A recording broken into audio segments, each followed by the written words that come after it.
screw the word. I want to begin by distinguishing between Kant's legacy and his influence. The title of the lecture is Kant's Legacy, and I want to distinguish the legacy as the larger class, the genus, from the influence as a species. By his legacy, I mean the whole body of beliefs and attitudes which are a consequence of his thought and which would probably not have emerged in the light of history had he not formulated his philosophy. That's the broad class. By his influence, I refer to the intelligent adoption of basic features of his point of view by others, an adoption which may or may not be followed by further development and by transformation into something new, but whose source is still recognizable. I'll repeat that now. By his legacy, I mean the whole body of beliefs and attitudes which are a consequence of his thought and which would probably have not emerged in the light of history had he not formulated his philosophy. By Kant's influence, I refer to the intelligent adoption of basic features of his point of view by others, an adoption which may or may not have been followed by further development and by transformation into something new, but whose source is still recognizable. His influence is thus a subclass of his legacy. His legacy is everything that followed in the wake of his philosophy, including gross misunderstandings and including the works of those to whom Kant merely gave a kind of warm, fuzzy. His influence is confined to the works and theories of those who were converted by reading him to his own original and unique way of looking at things, and then went on to draw further conclusions from these premises, even though Kant may not have approved of these conclusions. The borderline between influence and legacy includes, of course, borderline cases where classification may be optional. My main concern will be sources rather than channels of influence. By sources of influence, I mean his most fundamental principles. By channels, I mean the paths by which these traveled in the culture of his and succeeding generations. As for the channels, they were all prepared and ready for him, in that the educated men of Europe formed in his day an international society whose members devoured new works on problems of the day, including the most abstruse and mind-bending questions. The line between men of theory and men of action was much thinner, if not non-existent in his day, and people scrambled to understand and apply new theories. And people were, in his day, much more able to separate the chaff from the wheat and to arrange the fruits of intellectual labor in hierarchical order of importance. They would not regard John Kenneth Galbraith as a great economist, for instance. So that Kant was instantly hailed as an important, indeed the most important thinker of his time. Things are somewhat different today. So much for Kant's immediate fame, and in succeeding generations, the universities of Europe, with their interacting faculties of philosophy, law, theology, and arts, assured intellectual dominance to Kant and the Kantians. Imagine what happened in the 19th century when Americans discovered the German universities, flocked to them, and transplanted the PhD system to this country. The main principles of Kant's philosophy became the sources of influence more than any others.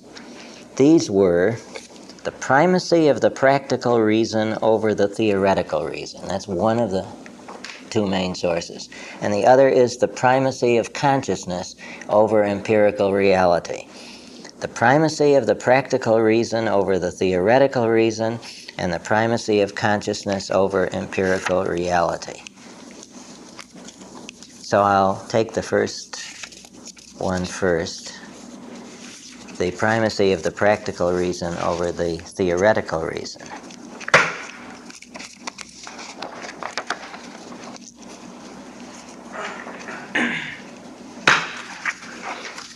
A central doctrine in Kant's philosophy is his doctrine of the primacy of the practical reason over the theoretical reason. The distinction between the theoretical function of reason and the practical function had been introduced by Aristotle. The difference is simply the difference between description and prescription. The theoretical reason describes and the practical reason prescribes.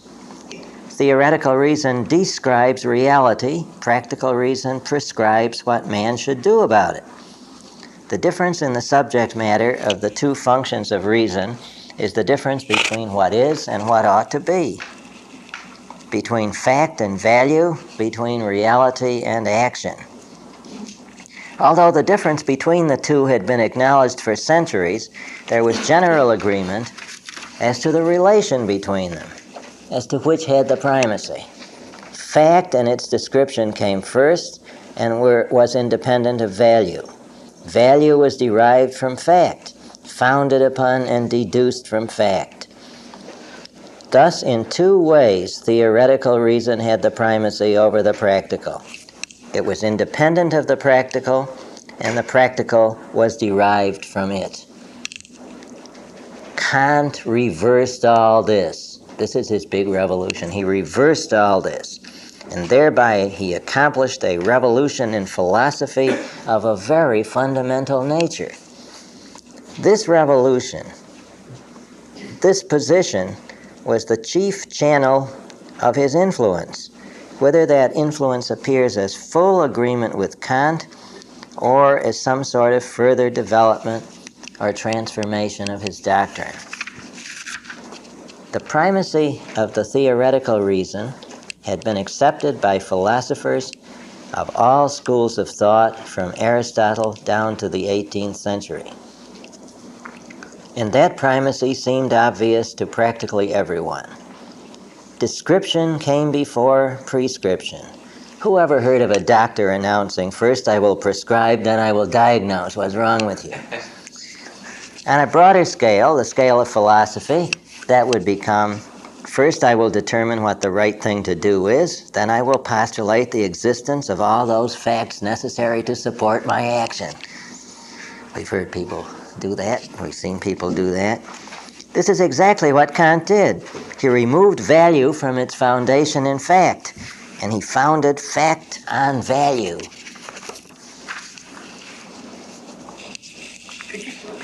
Yeah. He removed fact from its foundation. He removed value from its foundation in fact, and he founded fact on value. No one ever accused anyone here of doing the last thing. I have said that there was general agreement that value was founded on fact up to the 18th century, specifically up to Hume.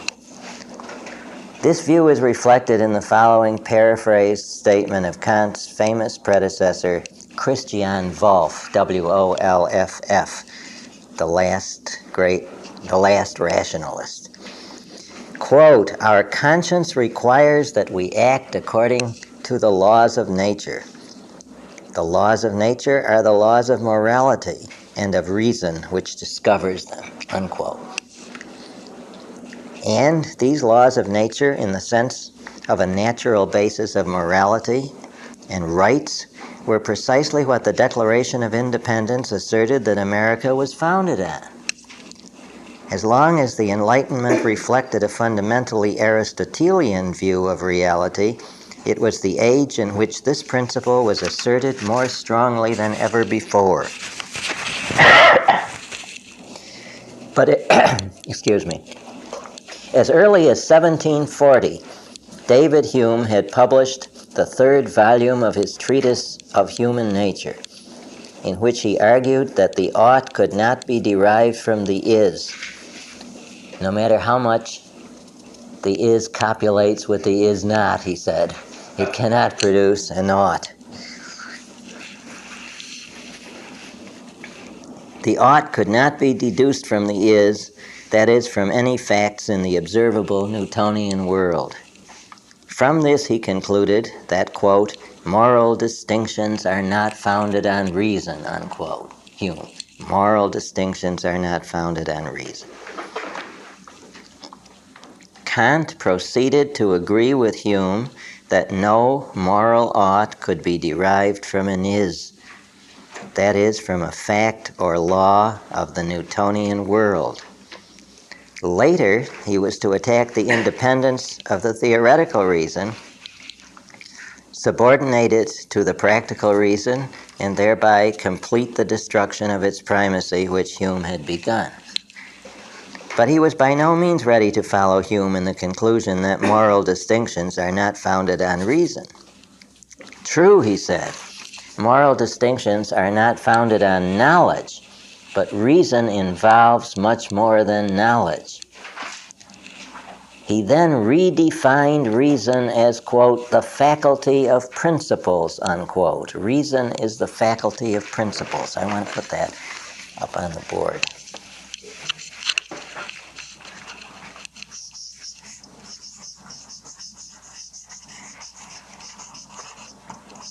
That was Kant's redefinition of reason. Compare it with the objectivist view of reason.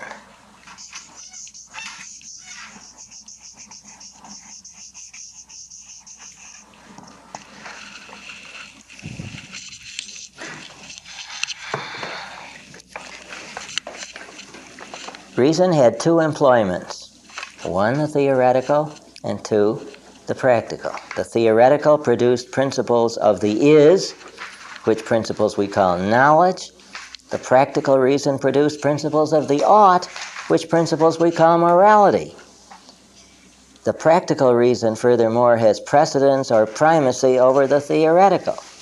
This primacy of the practical is twofold. It is independent of the theoretical reason, and it can dictate certain important beliefs in the theoretical realm: God, freedom, and immortality. It's independent of the theoretical, and it can dictate to the theoretical certain crucial beliefs, like the existence of God, the freedom of the will, and the immortality of the soul. Now, we've not completely finished with Kant's doctrine of the primacy of practical reason, but let us pause here to indicate how the main lines of his arguments so far were an influence, or at least a legacy, in later thinking.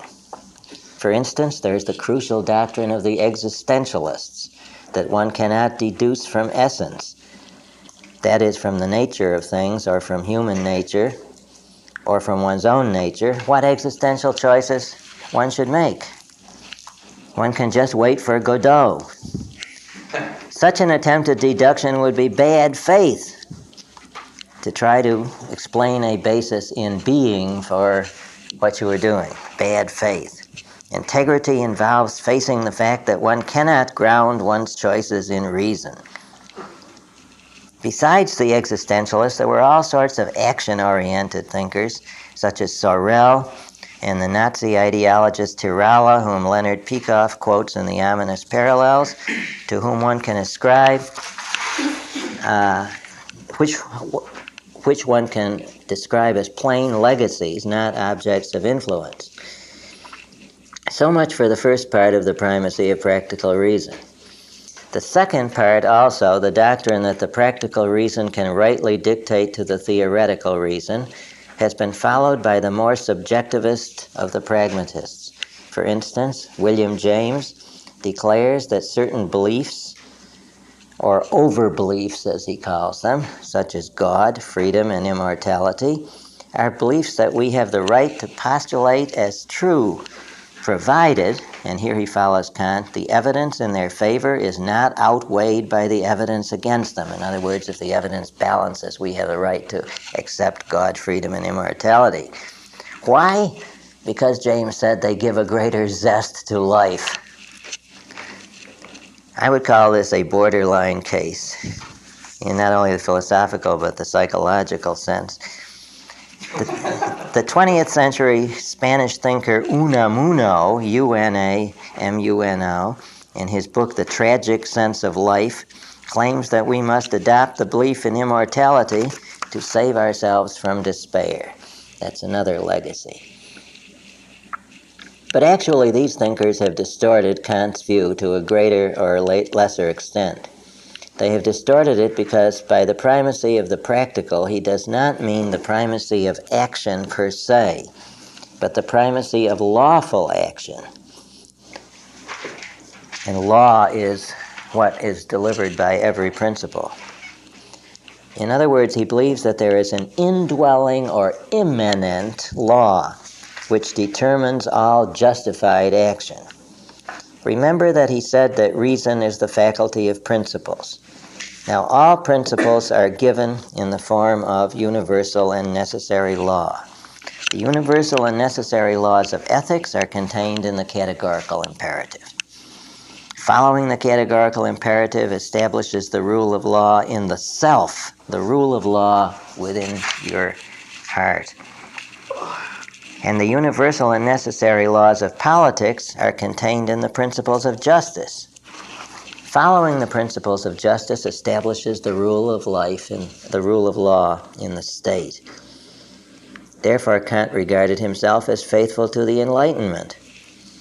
He thought that by abandoning the primacy of theoretical reason, he was abandoning some indefensible outposts which were putting the Enlightenment in danger from the attacks of empiricists like Hume and romanticists as well. Of course, Kant was in error when he abandoned the primacy of theoretical reason. He was in error. And again, he was in error in thinking that formal principles detached from reality could give any satisfactory content to the moral law. But the errors certainly did not extend to giving sanction to lawless behavior or to any kind of Dionysiac frenzy.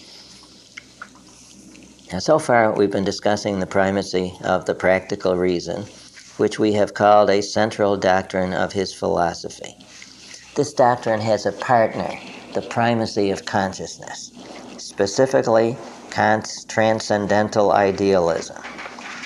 This has been another powerful source of his influence, and it is closely tied up with the primacy of the practical. Practical and theoretical reason we have seen. Am I going too fast, by the way? A little bit, yeah. Slow down. So far we have been discussing the primacy of the practical reason, which we have called a central doctrine of his philosophy. This doctrine has a partner, the primacy of consciousness, specifically Kant's transcendental idealism. This has been another powerful source of his influence, and it is closely tied up with the primacy of the practical. Practical and theoretical reason, we have seen, have something in common: law.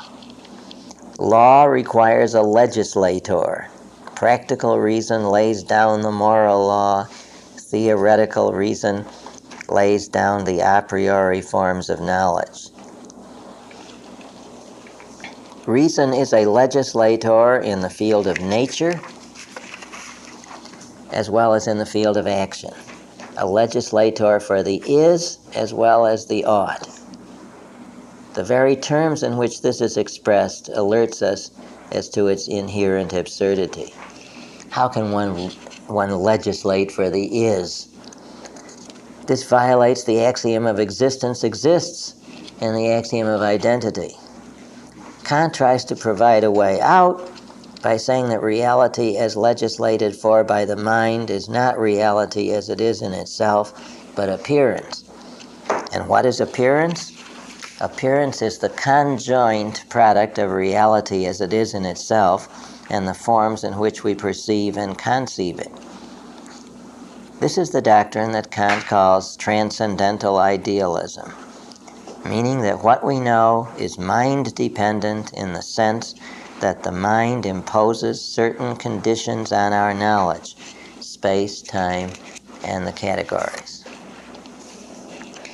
The mind, in thus legislating for nature, legislates in the sense that it imposes law. It does not produce chaos, any more than the practical reason produces chaos when it legislates for action. The world of appearance is therefore a world of lawful appearances, It is not a dream, nor a hallucination, nor an illusion. We can distinguish within the world of appearance between distortions on the one hand and empirical reality on the other. Empirical reality can explain the illusions. The illusions cannot explain empirical reality. But the theoretical and the practical reason, therefore, both the theoretical and the practical reason, therefore, proceed according to immanent, built-in laws. The only difference between them is that the laws of nature have what he calls a sensuous condition. I have empirical condition on the outline. That should read a sensuous condition. The laws of nature have a sensuous condition. This is in accordance with the second postulate of empirical thought, which asserts that only that which is sensuous or perceivable by the senses is actual. Something has to be perceivable by the senses in order to be actual or empirically real. That doesn't mean perceived by the senses at any given time. For instance, the back of a house is real even though we're not sensing it at the moment, so long as we can go around it and get a gradual succession of sensations of north, west, south, and east. The laws of nature, then, legislate for the actual, for what is, but only on condition that the latter is sensuous. The laws of the practical reason, however, legislate what ought to be without this sensuous condition or any regard to one's desires.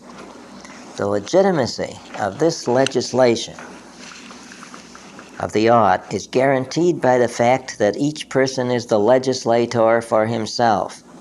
The moral law, for instance, does not have its source in a command of God, because then we would conform to it out of some desire to please the Lord or to avoid his wrath.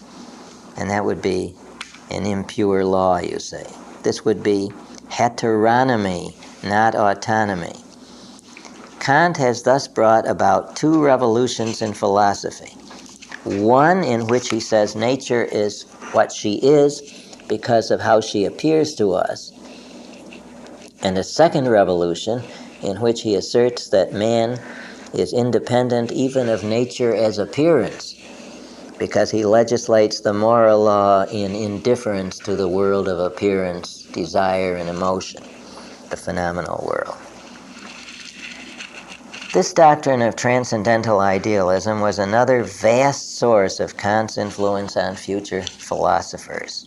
Fichte, Schelling, Hegel, Schopenhauer among the Germans, Bradley and Bosanquet among the British, Royce in the United States, Croce and Gentile among the Italians. All these developed positions that had their ultimate source in Kantian idealism. One might well ask, what was original about Kantian idealism? Were there not idealists before him? Can anyone name one? Berkeley, obviously. Was not Berkeley an idealist? Did he not assert the primacy of consciousness in a very radical way by saying what? To be is to be perceived, yes. Could Kant best this? The answer is yes. According to Berkeley, man was a passive tabula rasa on whom God simply showered sense data. There was no primacy of the practical in man, although there was in God. For man, all was essentially the same as it was in the traditional realist philosophy. Nature was sense data. It was up to man to describe them and conform to them. The practical was deduced from the theoretical. But Kant introduced into philosophy the concept of the creative self, This self legislated for nature and for itself.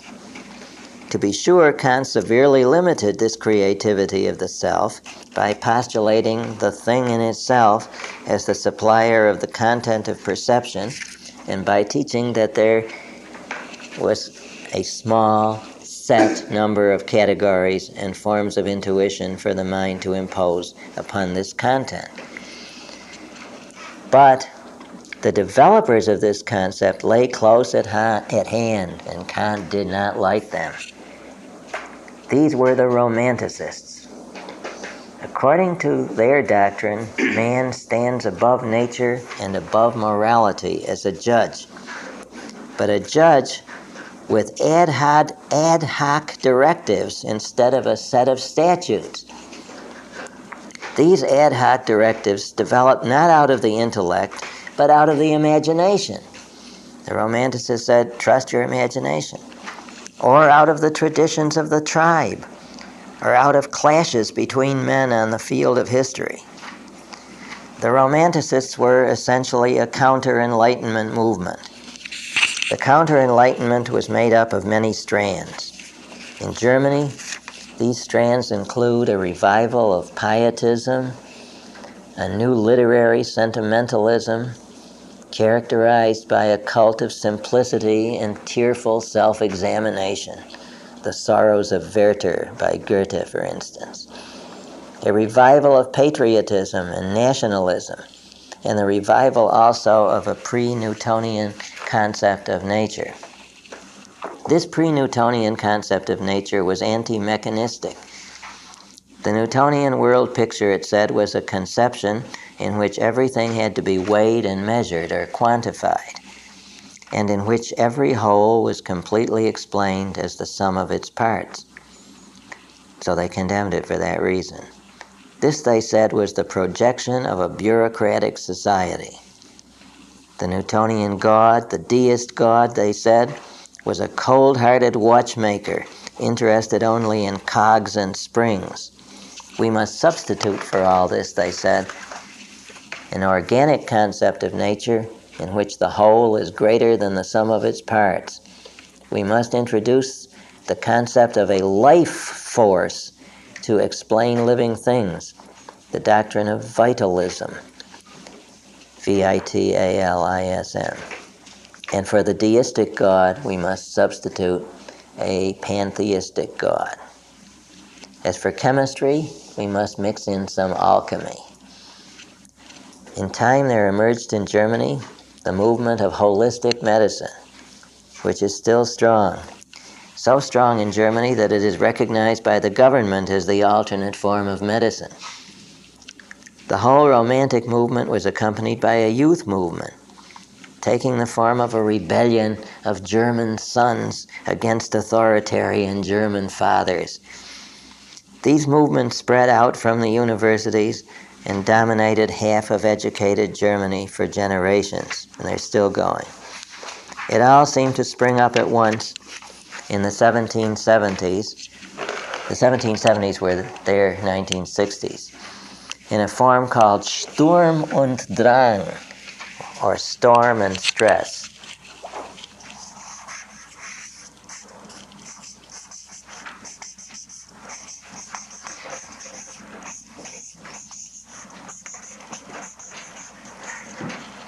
Storm and stress.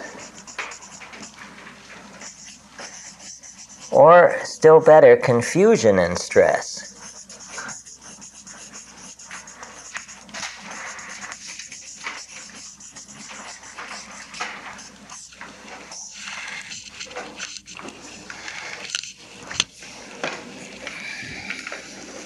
Confusion would be a better word because of their epistemology, which was, needless to say, simple.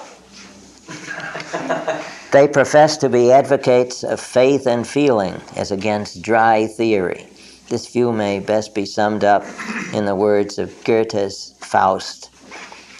Gray, dear friend, is all theory, but green is life's golden tree. Feeling is all. Name is only sound and smoke. Notice the nominalism in that last line.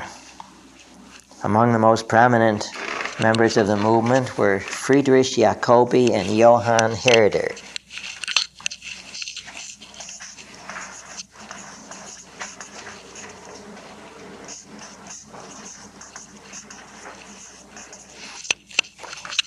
Herder, one of the founders of the philosophy of history.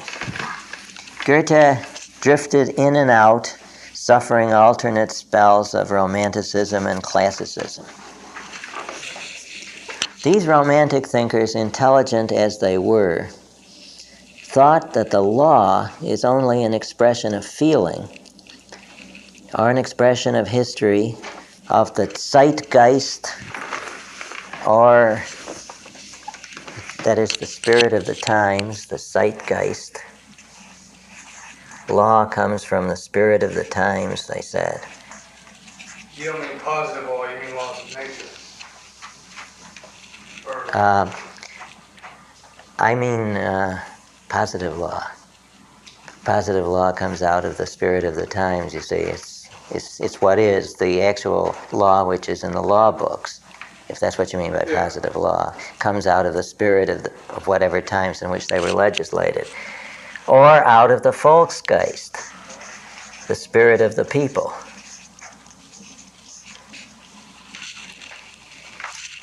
These people were called, people who espoused these doctrines were called Schwärmer.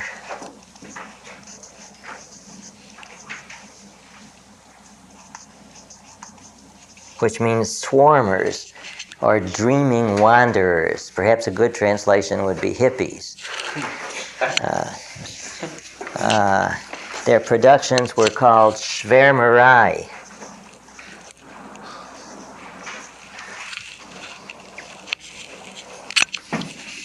Hippie stuff. In estimating the influence of Kant, we must determine his relationship to this movement. The answer is easy to come by. The Romantics were attracted by Kant's assertion of the primacy of the practical over the theoretical.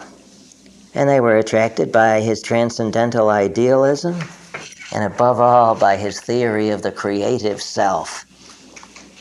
What they found totally uncongenial was his uncompromising Newtonianism, his insistence that nature must be conceived on the mathematical model.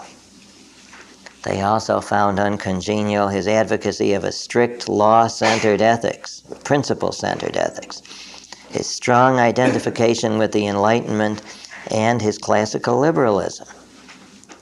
As for Kant, he unequivocally rejected the Romantics, addressing them in the following words. Quote, "Men of intellectual power and broad minds, do not take away from reason that which makes it the highest good on earth. Do not take away from it the right of being the ultimate touchstone of truth. Have you considered what you are doing and where you will end with your attacks on reason?" Unquote. Later on, the French Revolution, the rise of collectivism, and the Bolshevik and Nazi revolutions, and the cultural chaos of the 20th century would prove Kant right about the result of attacks on reason coming from the emotionalist camp. But does this mean that his redefinition of reason, redefinition of its role and reversal of its primacy, played no part in what happened? I think he bears some responsibility for this. The question has been raised, for instance, of whether Kant was responsible for the rise of collectivism. Last week I described Kant's classical liberalism and tried to show that it was both consistent with and called for by his ethics and his theory of man. The logical link being that the authoritarian state can maintain itself only by identifying itself with certain substantial ethical goals. In other words, the state has to have a kind of an ethical or quasi-religious propaganda if it's going to be anything like a totalitarian state. The totalitarian state would have to force these ethical goals on its citizens and inquire into the motives on which they acted. On the contrary, Kant argued, the pursuit of ethical goals is the function of the individual. The function of the state is to assure maximum freedom to individuals as they pursued their quite valid ethical goals or invalid ethical goals, as the case might be. People would find their ethical goals mutually repugnant, and yet they would grant to others the liberty to pursue them. The state was to keep external order, to be a traffic policeman, in short. This is brought out clearly in a remark of Kant's in his book, Perpetual Peace. Quote, "As harsh as it may sound, the problem of engineering a state may be solved even for a race of devils, if only they are intelligent. The problem is, given a multitude of rational beings requiring universal laws for their preservation, but each of whom is secretly inclined to exempt himself from the laws, given these facts, to establish a constitution in such a way that although their private intentions conflict, they check each other, with the result that their public conduct is the same as if they had no such evil intentions," unquote.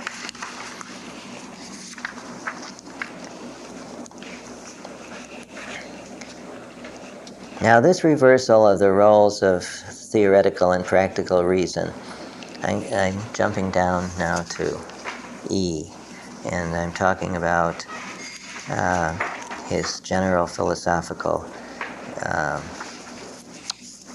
influence. The reversal of the roles of theoretical and practical reason has some radical implications for the role of philosophy. Certainly Kant agreed with his predecessors that philosophy is the highest development of reason. But his predecessors had a conception of the role of philosophy that Kant did not share. This was that philosophy should lead man out of the cave, that it should deliver man from the major illusions which beset him and lead him to a vision of the great truths which he was then called upon and exhorted to live by. Because of the passionate motivation accompanying its work, philosophy received its name, the love of wisdom. This whole attitude toward reason and toward philosophy lasted through the end of the Enlightenment, and it is reflected in the name of one of the societies founded to promote the ideals of the Enlightenment, Phi Beta Kappa, philosophy the guide or the pilot of life. Kant could not accept such a role for philosophy. For him, philosophy's true role was to undo the work of previous philosophy and to return to man what he had learned at his mother's knee. I will quote here the words of a contemporary Kant scholar, Richard Velkley, Velkley, in a book called Freedom and the End of Reason. He speaks very approvingly of Kant's attitude on this. He says, Kant's Socratism does not liberate from the cave, but claims to restore the cave to its pristine and wholesome foundations. This Socratism is the liberation of the cave from the corruptions of a misguided reason or false philosophy, unquote. You see, very much like modern ordinary language philosophy, Kant is one of the inspirations of this. So today, this vocation is manifested in ordinary language philosophy. Now I want to talk about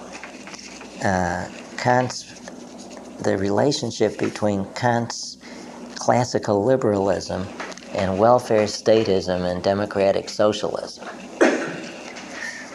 Those Kantians who abandoned classical liberalism for welfare statism or democratic socialism followed a characteristic line of argument. They claimed that the premises of Kant's ethics and even the premises of his political philosophy led away from unregulated capitalism, at least as far as a mixed economy, if not to complete socialism. Let us look at the provisions of Kant's Republican state and see whether it does not contain some provisions which, if consistently carried out, would lead to the abandonment of classical liberalism. In other words, let's ask Kant to check his premises. Kant's ideal is that every member of society be a self-legislator. That is, participate actively in the legislative process. But he says this is impossible for a large number of citizens because they're economically dependent on others. Now, Kant was right, these disciples of Kant argue. Kant was right that economic dependence on others incapacitates one for active citizenship. Since active citizenship is a moral necessity, we must abolish economic dependence, or at least severely limit its effects. The more extreme advocates of this line of thought come out for the complete abolition of capitalism and the institution of socialism. This is a large part of the argument for what is called democratic socialism, a system in which state ownership of the means of production not only coexists with democratic institutions, but is actually required for the good health of democratic institutions. A number of Kantians do not go so far as to advocate socialism. They advocate instead a heavy regulation of the economy to prevent such inequality of income as would lead to the excessive political power of the wealthy. Or they advocate severe limitations on the amount of money that can be spent in political campaigns or in lobbying. In both these positions, we have examples of anti-capitalist arguments which are not based on direct demand for economic equality, but are based on the alleged requirements of civil liberty. That is, in order to enjoy our civil liberties, free speech and so forth, we must have subsidized access to the media, for instance. And campaigns must be regulated. The argument may be and is pressed to the point of making the claim that the satisfaction of the most basic material needs is a necessary condition for the exercise of the most basic liberties, and that this requires guaranteed employment and free medical care for all, so you'll be healthy enough to get to the voting booth, you see. Also, in order to guarantee that everyone be an effective citizen, we need universal, free, compulsory education.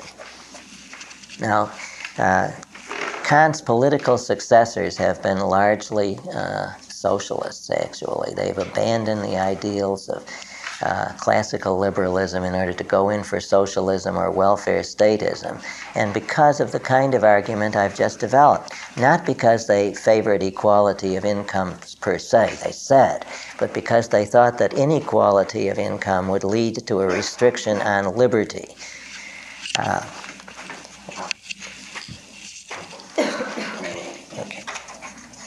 Hermann Cohen founded about 1876 at the University of Marburg the Neo-Kantian school of thought, which developed into a movement which advocated socialism of a revisionist type so far as the Marxian element was concerned. Cohen influenced Edward Bernstein, the social democratic leader in Germany.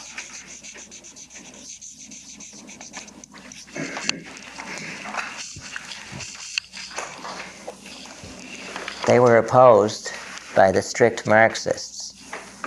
Now, generally, one can isolate the Kantian element in Marxism from the Hegelian element. I'd like you to note this. It's a point not ordinarily made. There seem to be three basic similarities between Kantian socialism and Marxism. First of all, the primacy of practice. What's the gobbledygook word? Material practice. There's another word. There's a word that the Marxists use for practice. Praxis. Praxis. Yeah. What'd you say? Mises as well. Mises also. But Mises does it too, doesn't he? Theology. Of course, yes. It means simply practice. But the Marxians and the Kantians both, you see, preach the primacy of the practical and therefore the primacy of praxis. For instance, there's the 11th thesis of Feuerbach in the German ideology, that philosophers up to now have only interpreted the world. Now what we have to do is to change it. That's right. That's the primacy of praxis, taken from the primacy of the practical reason. 2, capitalism is condemned not because it's an instrument of economic injustice, so far as distribution is concerned, but as an instrument of domination, preventing full autonomy, and an instrument of alienation.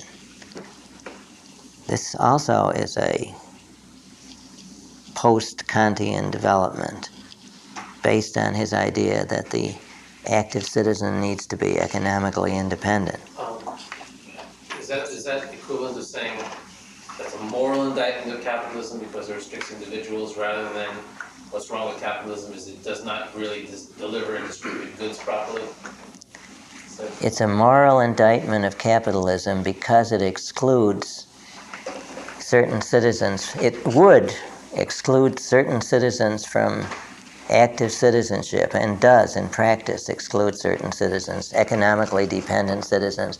It restricts their liberties rather than that it fails to distribute goods equitably. So capitalism then is condemned as an instrument of domination and alienation. That's the Kantian element in Marxism. And thirdly, there's a dream which is shared by both Kantian socialism and Marxism, in which the dream is that the time will come when questions of ownership and distribution will be replaced by mutual support and common enjoyment of the fruits of labor. The Kantian socialists believe in the preservation of rights. The Marxists obviously do not. Now, the difference between the orthodox Marxists, who do not believe in the preservation of rights, and the Kantian semi-Marxists, is that the orthodox Marxists have gone through a Hegelian phase, which teaches that rights are mere emergence, E-M-E-R-G-E-N-T-S, within history. That there are different rights at different periods of history, that they're produced by the dialectic, and that sometimes it's perfectly all right to deny people certain so-called rights because it's historically inappropriate for them to exercise these rights at this time, for instance, during the dictatorship of the proletariat. Now, the Kantian, the neo-Kantian socialists would never agree with this because of their strong Kantian emphasis on rights.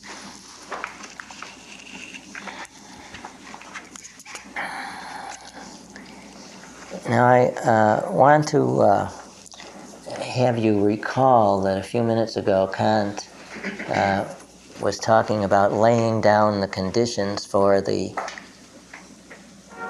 perfect social order, the social order as close to perfect as he could possibly get. Now, this was a form of the social contract which he was prescribing. You have devils getting together, and the devils make a social contract. And the social contract, as a result, gives a just state, even from these devils. Now, there's a modern thinker, a contemporary thinker,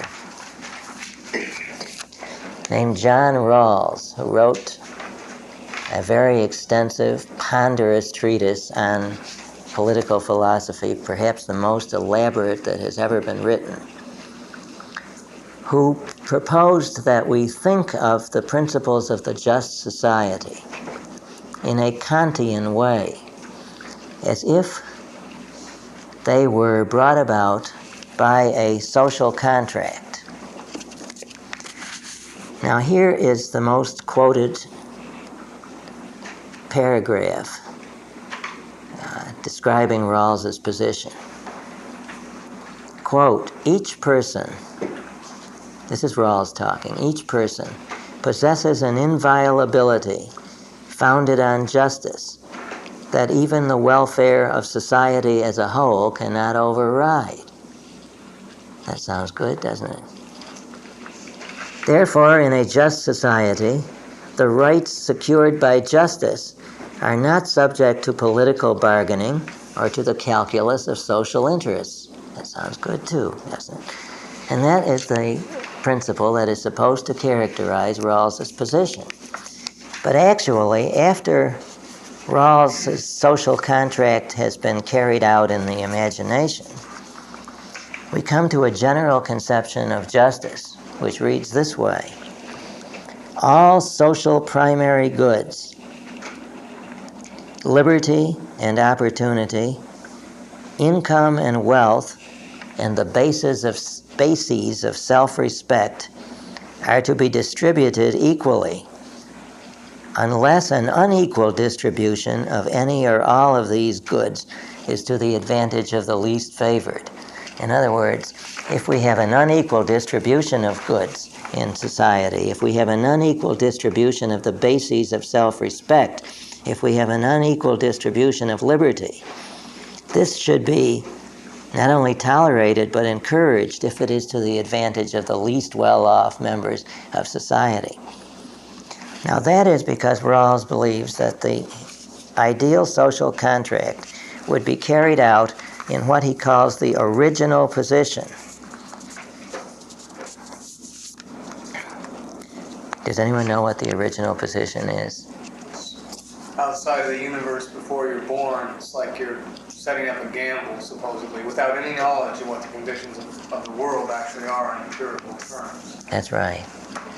And without any knowledge of you yourself, any self-knowledge, basically any self-knowledge. You don't know whether you'll be a quadriplegic moron or a beautiful genius.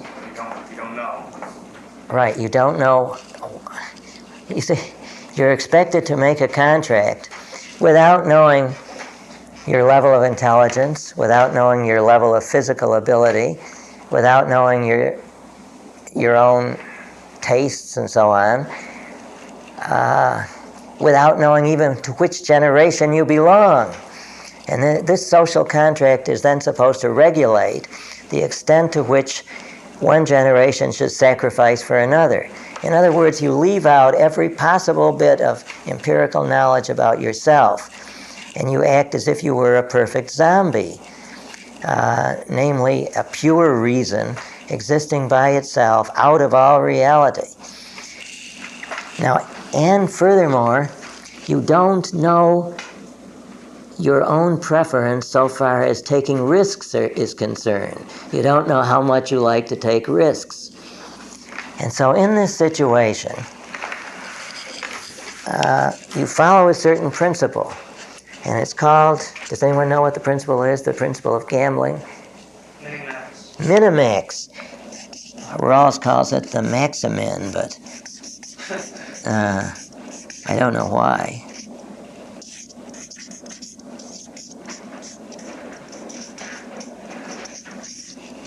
Now, what is the minimax principle? David? You choose so that the worst possible, so that's of the things that could result from your choices. The worst one is the least bad. Yes. Because you minimize, or you maximize the minimal outcome. Or you minimize the maximum damage that could happen to you in society. So I don't know now whether I'm going to turn out to be the world's best athlete or a quadriplegic. I don't know whether I'm going to turn out to be very intelligent or very stupid. I don't even know whether I'm going to turn out to be sane. So in this situation, I choose principles of justice. this is only fair to everybody, Kant, Rawls says, following Kant. Now here's a way in which a man who is really the chief theoretical advocate of the welfare state, which is what I believe he is, tries to set up on a Kantian basis the principles of justice generated by means of an imagined social contract. Now imagine a self with all of its desires, all of its preferences, all of its emotions, all of its information about facts subtracted, taken away. What would this correspond to in Kant? The actual condition of human beings, in a sense. No, don't. You don't have confirmed knowledge in Kant, so in a sense you got. Oh, I see. Well, there is a part of the self in Kant which is supposed to act entirely apart from interest and desire. What do we call that aspect of the self? It's probably, I've misphrased it perhaps. Transcendental reason. The transcendent noumenal self. It's the noumenal self. What Rawls is setting up here is nothing else than the noumenal self. And the noumenal self is supposed to make the choices for the phenomenal self, you say. My suggestion, he says, is that we think of the original position, the position of the contract, as the point of view from which noumenal selves see the world. This is Rawls speaking. The parties, qua noumenal selves, have complete freedom to choose whatever principles they wish, but they also have a desire to express their nature as rational and equal members of the intelligible realm with precisely this liberty to choose. That is, as beings who can look at the world in this way and express this perspective, the perspective of pure, detached rationality, express this perspective in their life as members of society. Excuse me. They must decide then which principles, when consciously followed and acted upon in everyday life, will best manifest this freedom in their community, most fully reveal their independence from natural contingencies, such as the possession of a wheelchair and so on, and social accident.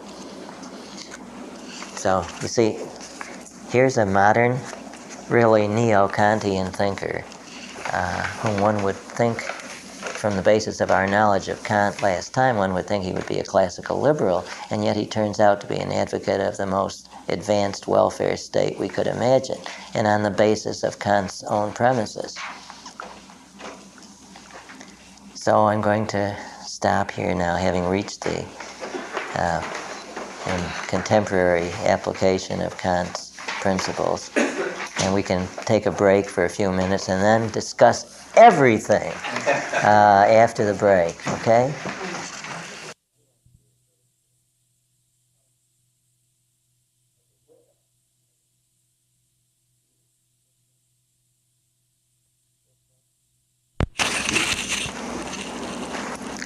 First question? When Kant excoriated the romantics of his time, urged them to kind of come back to the fold, he quoted him as imploring them to consider the consequences of where their abandonment of reason was going to lead them. Where did he think it was going to lead them? What was he afraid of losing at that point? Terror, I think. The terror. Specifically the French terror? Yes. That's what it's generally quoted as meaning. So it was a very empirical, specific fear. I think he feared the collapse of all civilization if they tried to refound culture on an emotionalist basis. He thought that the word would spread from people who were primarily thinkers to people who were not primarily thinkers but operators of guillotines. I think.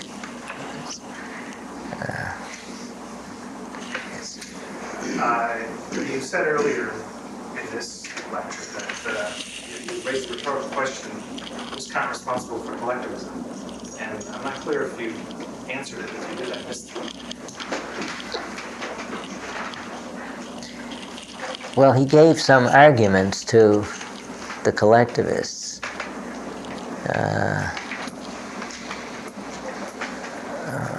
I think he was responsible for a certain negligence in not thinking out the implications of saying that the fundamental nature of reason was not to perceive reality.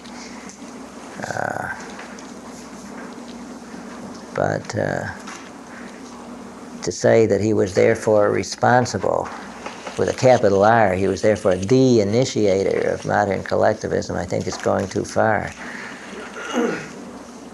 David? I want to, in connection with that question, you cited a number of people in Anglo-American philosophy, Rawls being the one most detailed case, of thinkers in ethics and politics who were pretty influenced by Kant. And I think influence would be the right word here, because of the systematic connections between, for example, in the case of Rawls, say, between the original position and Kant's nuanced self. And thinkers in Anglo-American philosophy typically were influenced by Kant's idea of isolating certain rules that govern our actions, which rules are not to be derived from the specific goals and values that we have. But the collectivism and the real serious heavy-duty collectivism, the fascists, not the Nazis, the communist forms of it came out of continental philosophy. And so I want to ask you a question about that. In Hegel and then all the other thinkers, you find this doctrine that there is a higher self with which each of us identifies or is identified in some way. That it's our truer self. That we are all part of something larger, and that something larger is entitled to come along and ask for sacrifices. Somewhat along the lines of the Rousseau, going back before Kant. Now, the question I want to ask you is whether that could at least be regarded as, although that was a rejection of Kant, because this higher self was not something, was not some kind of amalgamation of all of our separate selves, whereas for Kant, all of our separate selves were still separate, not honest. So it was a rejection of Kant that way, but could you at least say it fell within the category realm of a legacy, in that you read these idealist thinkers, and you think, well, what are they talking about? How could they possibly get this notion, this mystical notion of something, over and above us all, if the ground had not in some way been prepared already by a thinker who legitimized or made respectable the idea that behind the self we can actually observe, namely the empirical self, each of our selves, there's something higher, something. Well, what's the difference between my noumenal self and your noumenal self? Well, that's a good question. I mean, but Kant assumed that their mind was not the same as yours. That's right. Not existentially the same, but it's by the identity of indiscernibles, one would think that it was the same in some way. Well, that's just the problem, because we can't know anything about it. Now, my question to Kant has always been, what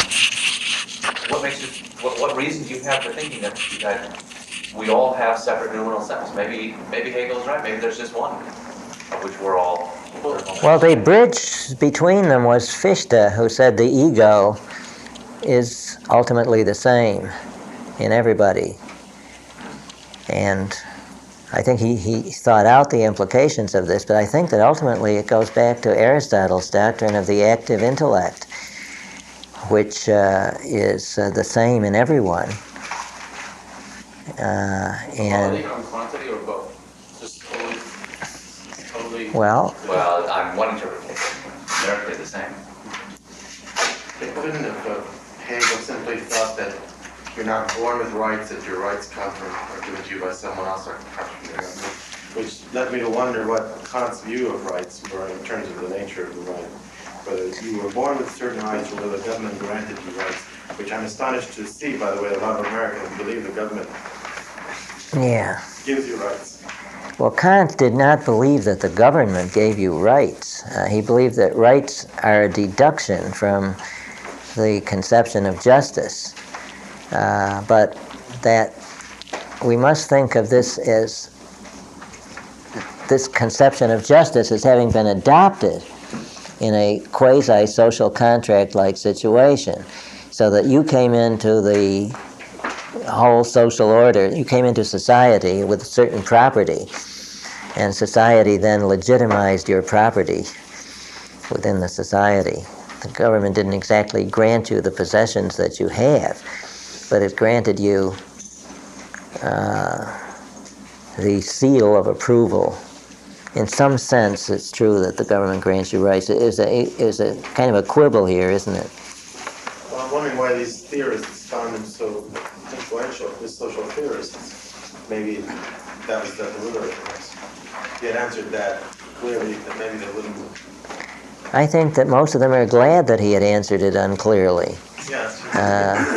Because they flounder around between classical liberalism and out-and-out collectivism, and they are unwilling to grant that there are any inalienable rights that precede our membership in society. They are unwilling to grant a clear concept of earning, so that antecedes all questions of distributive justice, and so on.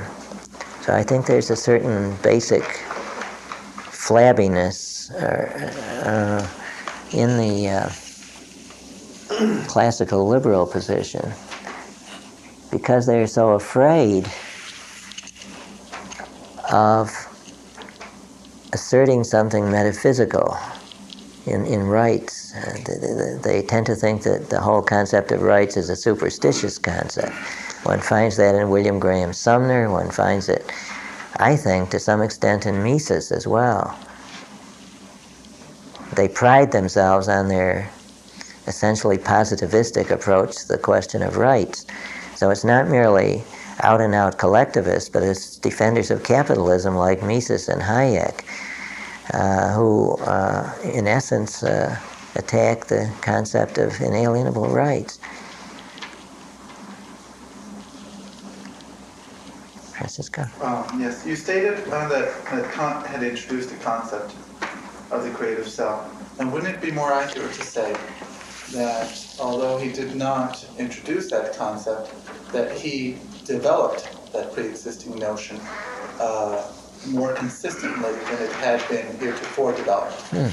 Which, by the way, what I take to be Professor Kelly's view when he that's in the evidence of the senses, that this view, this sort of constitutive, this view of consciousness as being constitutive and creative was a pre-existing view going back to the Greeks, and that what Kant did was to redefine standards of knowledge like truth and objectivity and what have you in line with that, and so doing applied that notion a lot more consistently. What Greek thinkers expressed this view? Plato. How did Plato believe in the creative self? I don't quite understand. In the creative, you mean the constitutive? Yeah.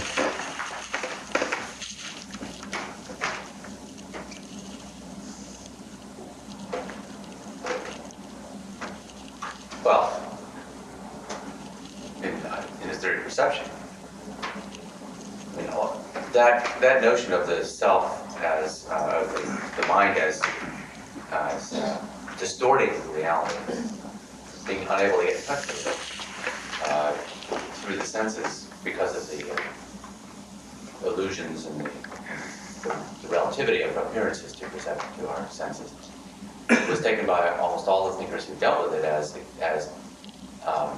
just distorting our contact with reality. I mean, ordinary belief. Right. And so, Plato, like, one of the things that you can't trust your senses. They're inferior forms of knowledge. Right. They don't reveal the world.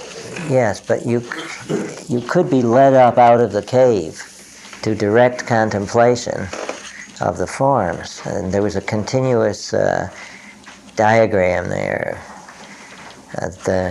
The metaphor of the line, for instance, and you could gradually get up to the place where you would have this vision of reality as it was in itself. Now, there's nothing like that in Kant. No.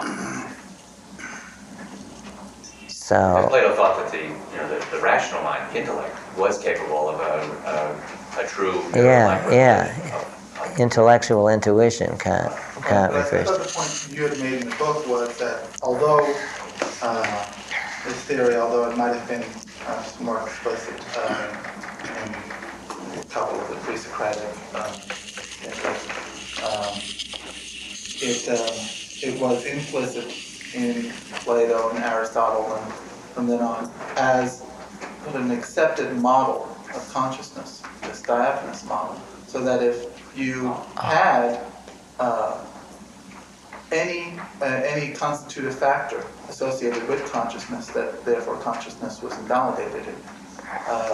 And I thought that should be how that premise was involved in those prior systems. Okay. And how then Kant made it explicit. Accepted. And then acceptable, of course, but then he applied it consistently. Because even when we get to Hume, prior to that, you have thinkers whose theories of perception, conception, which explicitly rely on that form of model of consciousness. Yeah, except that Kant would never use the term invalid to refer to our perception of the empirical world, or phenomenal world. Right. He would say it's the only valid form of consciousness for the phenomenal world, whereas Plato was insistent that this was a radical distortion of the true nature of reality, and used terms like distortion, illusion.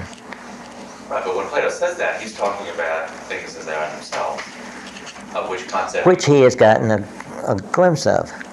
Right, but he says the intellect can reveal to us the nature of things as they are themselves. The senses cannot.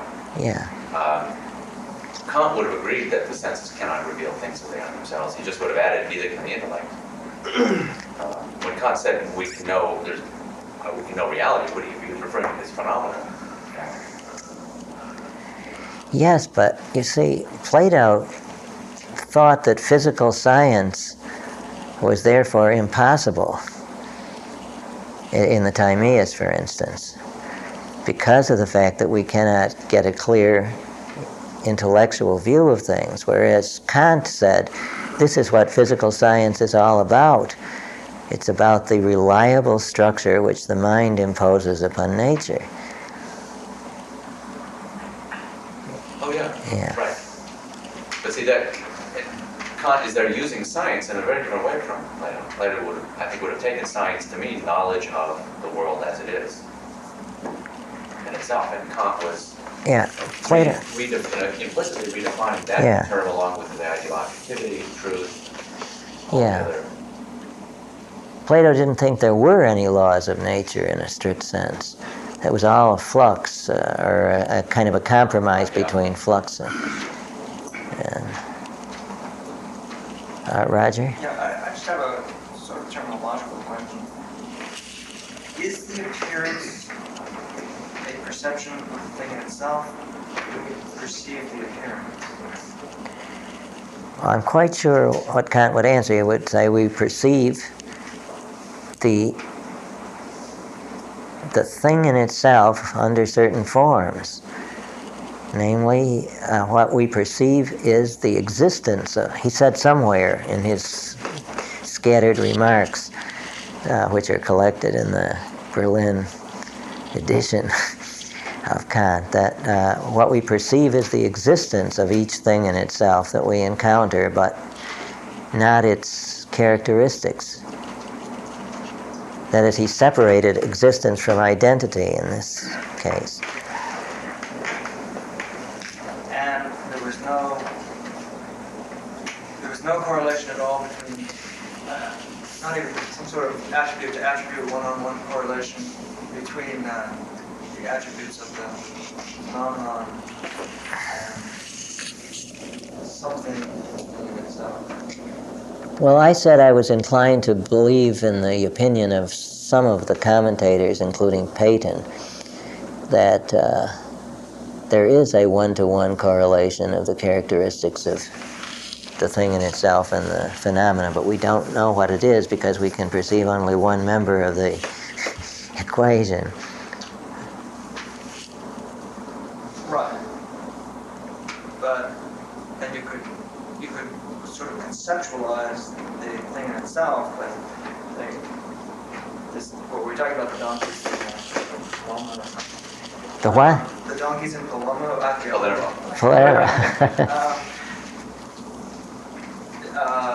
what we see are donkey ears. A donkey ear.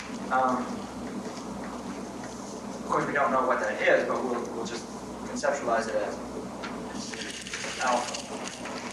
That's the attribute. It's the ass in itself. Alpha attribute.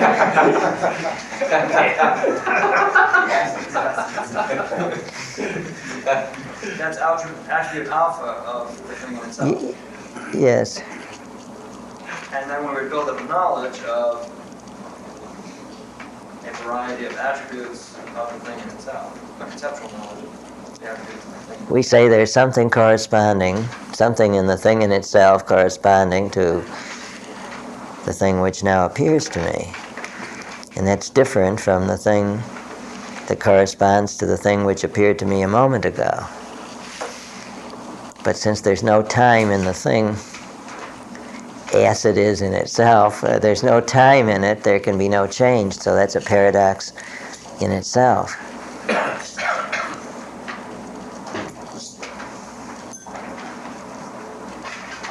John? I don't think I quite followed Rawls and his original condition thing. Does he mean that people are actually in this condition at some point? No? We must form society. We must gradually approach a state of society which is as if it were agreed to in the original position. Does he have a reason for that? You've got to be fair, the reason is.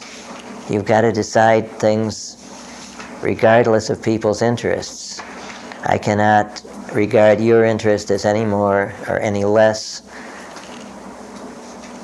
of a thing to be weighed than my own. Now, in order to do that, I've got to imagine a situation in which all interests are stripped away. That is, there's a kind of a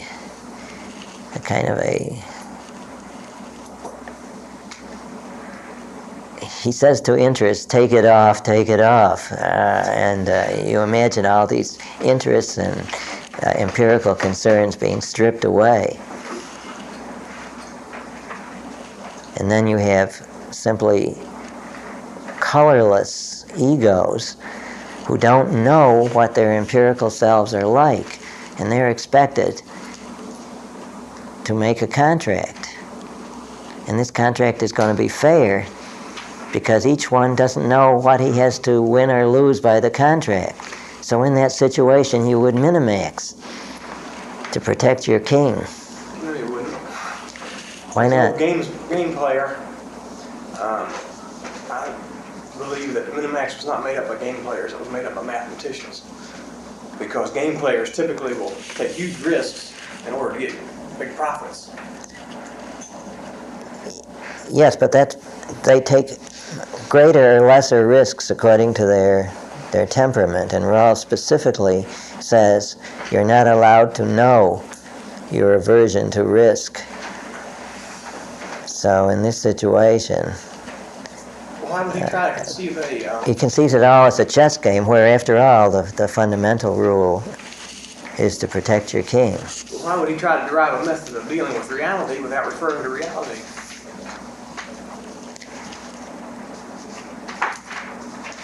because he believes that the principle of fairness is more important than anything real.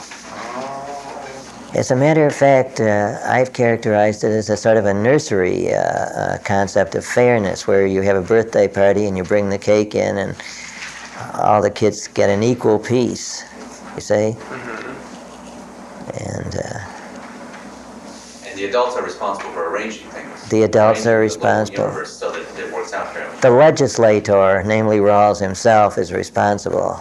He is the Rousseauian legislator who formulates the principles upon which the state is formed and says, all right, now everybody in this room has to make an agreement on what his portion of the cake will be. And Walter, did you want Only when you're finished. Does that make sense? Sort of. A sort of mad sense. Walter? I was interested, George, in your characterization of the way Kant's ideas spread. You said something like, these of course spread like wildfire throughout Europe because it was a European intellectual community, and that they seized on them and they're willing to tackle the toughest new intellectual ideas, but identifying what was essential. It's kind of a broad question, but do you have any sense of what premises there were abroad that created that attitude in the intellectuals of today? Was there a premise that new ideas like this would be practical to them in their lives? Was it a premise that they would be a cultural acquirement that you needed in society to be a respected good person? Or what laid the conditions, and were these conditions, this kind of ripe condition for accepting ideas, something laid down by the Enlightenment? What sort of premises were abroad that created that wildfire potential? Well, people had not yet arrived at the state of mind where they believe that a thing can be true in theory but not true in practice. I think that has a lot to do with it. In the front of the large hall where the French National Convention met was a table with a bust of Rousseau and an open social contract.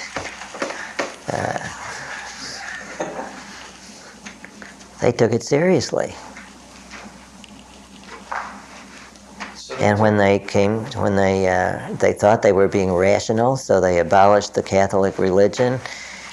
They installed a prostitute on the altar of Notre Dame with the name the goddess of reason.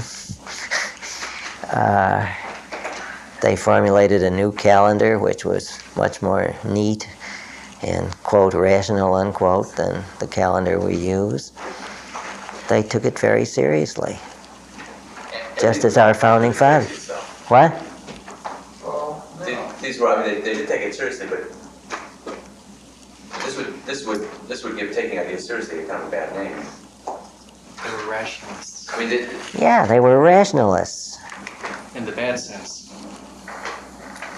Well, there were a lot of different people. I don't think you can just say they were bad or good. I mean, you're talking about millions of people over a period of years. You can't say, I don't think so. I'm just going to say it's a bad movement. Certainly the French Revolution deteriorated, but there were many good things about it at the beginning. And they were trying to sweep away things in a confused way. The approach of trying to look at society rationally and say how we should organize it instead of just accepting tradition in some mindless way or religious revelation is admirable, I think. It's not enough. So far. It's just that some of the particulars George was mentioning.